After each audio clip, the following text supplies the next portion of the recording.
Hey guys, I'm going to show you a quick tutorial on how to use the transcribe and autosync function in YouTube to add your own closed captioning to a video that you've created. And so I actually have an example of a video that requires closed captioning for my next learners to use, to access. And so I'll go through the clicks with you so you can kind of see what it looks like. So I'm going to select my video. Here I'm here on my YouTube channel, select my video. We're so lucky today to be joined.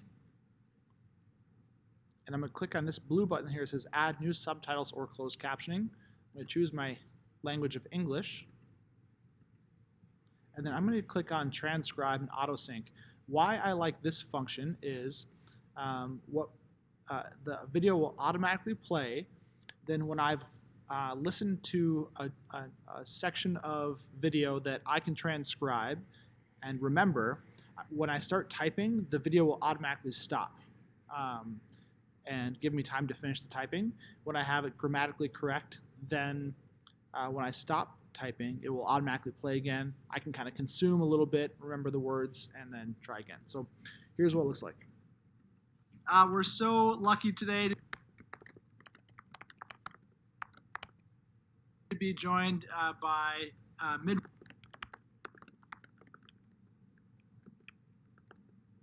midwife extraordinaire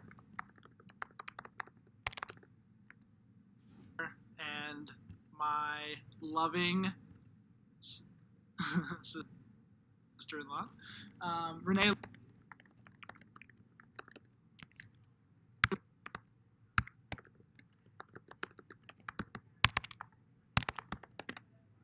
Lynn, do you want to tell us a bit about your experience of being a midwife and kind of what your role is now and your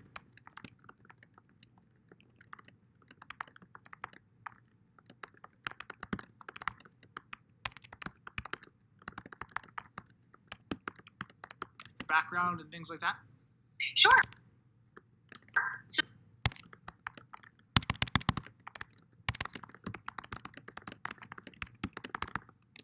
my name is Renee, like Ryan said. So eventually, when I'm all done, I'll click this Set Timings button, and it will use machine learning to take what I've done, what I've typed out, and auto-sync it with the video that it correlates with. It's amazingly accurate. It's by far the path of least resistance if adding your own subtitles is the process for you. So hope this was helpful for you. Let me know if it's something that I can assist you with.